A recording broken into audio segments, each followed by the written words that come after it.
नमस्कार दोस्तों, मैं अनिल कुमार यादव अपने यूट्यूब चैनल द अस्त्रा पर आप सभी लोगों का स्वागत करता हूं। जैसा कि आप सभी लोगों को पता है कि आज 14 अप्रैल है और 14 अप्रैल को भारतीय संविधान के निर्माता दलितों, पिछड़ों, शोषितों को अधिकार देने वाले उस महान व्यक्तित्व का आज जन्म दिवस है। डॉक्टर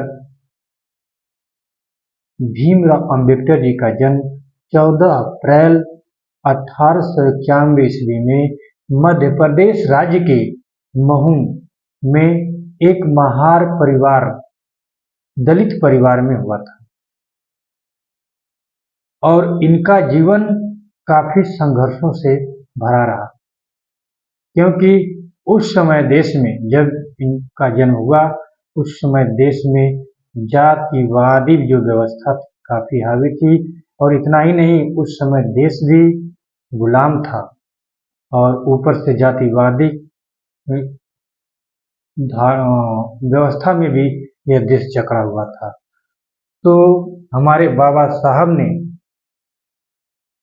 अपने संघर्ष के, अपने मेहनत और संघर्ष के बल पर देश और दुनिया में अपना लोहा मनवाया और भारत जैसे एक विशाल देश का संविधान लिख करके अमरत्व को प्राप्त किया।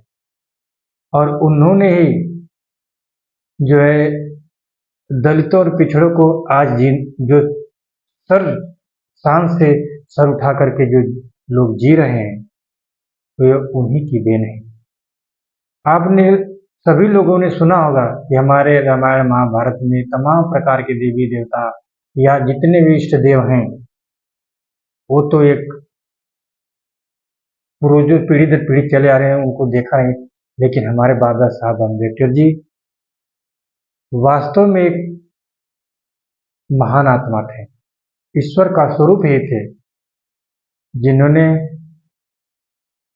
हर वर्ग को एक समानता का अधिकार दिया, उन्हें शान से जीने का अधिकार दिया। और इतना ही नहीं, बाबा साहब अम्बेडकर की जयंती दुनिया की सबसे बड़ी जयंती मानी जाती है। आप अगर गूगल पर सर्च करेंगे तो आपको पता चलेगा कि बाबा साहब अम्बेडकर की जयंती ऐसी जयंती है जो दुनिया की सबसे बड़ी जयंती मानी जाती है। और इतना ही नहीं, और बाबा साहब अम्बेडकर के 14 भाई थे और वो अपने माता पिता की 14वीं और आखिरी संतान थे। और इतना मेहनत और शिक्षा के बल पर उन्होंने 26 डिग्रियां हासिल की हुई थी, BA, MA, MPhil, PhD, MSc economics में। मतलब उन्होंने इतनी डिग्री हासिल की थी, शायद उस समय या आज के समय भी कोई उतना शिक्षित व्यक्ति आपको ढूंढने से नहीं मिलेगा।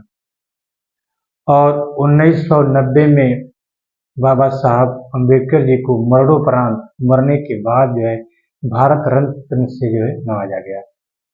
और बाबा साहब अम्बेडकर जी का एक नारा था, शिक्षित बनो, संगठित रहो और संघर्ष करो। बाबा साहब भीम अम्बेडकर का यही नारा था कि शिक्षित बनो, संघर्ष करो और संगठित रहो, ये उनका नारा था। और उनके बारे में बताया जाता है कि उन्होंने इस देश में जातिवाद की व्यवस्था को देखते हुए 14 अक्टूबर 1956 में उन्होंने हिंदू धर्म को छोड़ करके अपने 3.5 लाख से ज्यादा समर्थकों के साथ बौद्ध धर्म को अपनाया, क्योंकि हिंदू समाज में बहुत भेदभाव थे। और आज भी आप लोगों को देखने के लिए मिल सकता है कि हिंदू समाज में आज भी जातिवाद जो है चरम पर रहता है। तो उस समय समझ लीजिए कि कितने ये अ, प्रसिद्धि पा चुके थे कि आज़ादी से कुछ ही समय बाद उन्होंने अपने 3.5 लाख से ऊपर 3.65 लाख लोगों को के साथ जो है बाबा साहब अम्बेडकर जी ने बौद्ध धर्म जो है स्वीकार कर लिया था। और उन्होंने कहा था कि मेरा जन्म तो हिंदू धर्म के तहत हो गया है, लेकिन मैं जो है मरूंगा दूसरे धर्म में, मैं हिंदू धर्म में मरना नहीं चाहता। उन्होंने ऐसा कहा था। ये हिंदूवादियों के इस भेदभाव से कुंठित होकर उन्होंने ऐसा कहा था कि मेरा जन्म तो हिंदू धर्म में हो गया, लेकिन मैं हिंदू धर्म में मरना नहीं चाहता। तो दोस्तों, अगर वाकई में कोई ईश्वर है तो वो बाबा साहब अम्बेडकर जी, क्योंकि ईश्वर को किसी ने देखा नहीं है।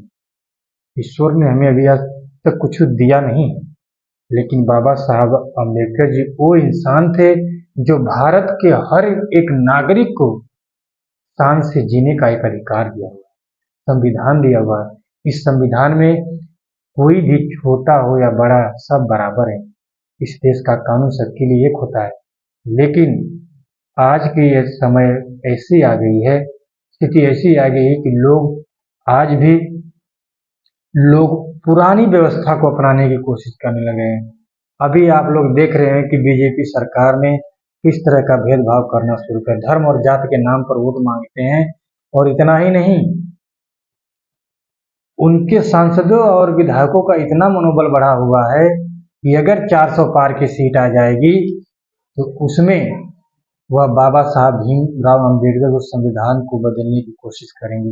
इस तरह की मंशा वो जता चुके हैं। तो दोस्तों, दुनिया बदल जाए, लेकिन दलितों पिछड़े आप लोग सोचिए कि बाबा साहब भीमराव अम्बेडकर का संविधान कभी नहीं बदलना चाहिए, वरना अगर संविधान बदल गया तो आपका जीवन बदल जाएगा, मनुस्मृति लागू हो जाएगी और इस देश पर संघियों का राज हो जाएगा।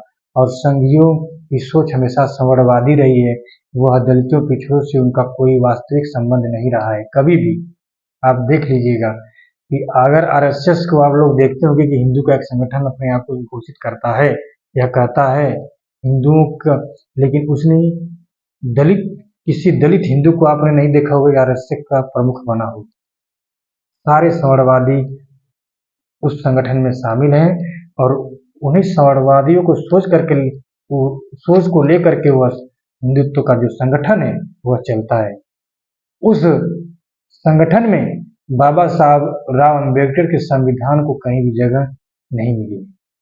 तो दोस्तों, इस महान आत्मा को हम बार बार प्रणाम करते हैं, सत सत नमन करते हैं बाबा साहब भीमराव अम्बेडकर जी को। तो उन्होंने हमें गर्व से जीने का अधिकार दिया हुआ है, इस भारत देश को एक संविधान दिया हुआ है और उसी संविधान के तहत हम सभी लोग अपने अधिकारों के लिए लड़ सकते हैं, झगड़ सकते हैं, संघर्ष कर सकते हैं। नमस्कार। अगर मेरी कही गई वाणी आप सभी लोगों को अच्छी लगी हो तो प्लीज़ मेरे चैनल को सब्सक्राइब कीजिए, लाइक कीजिए और शेयर कीजिए। जय भीम, जय भारत।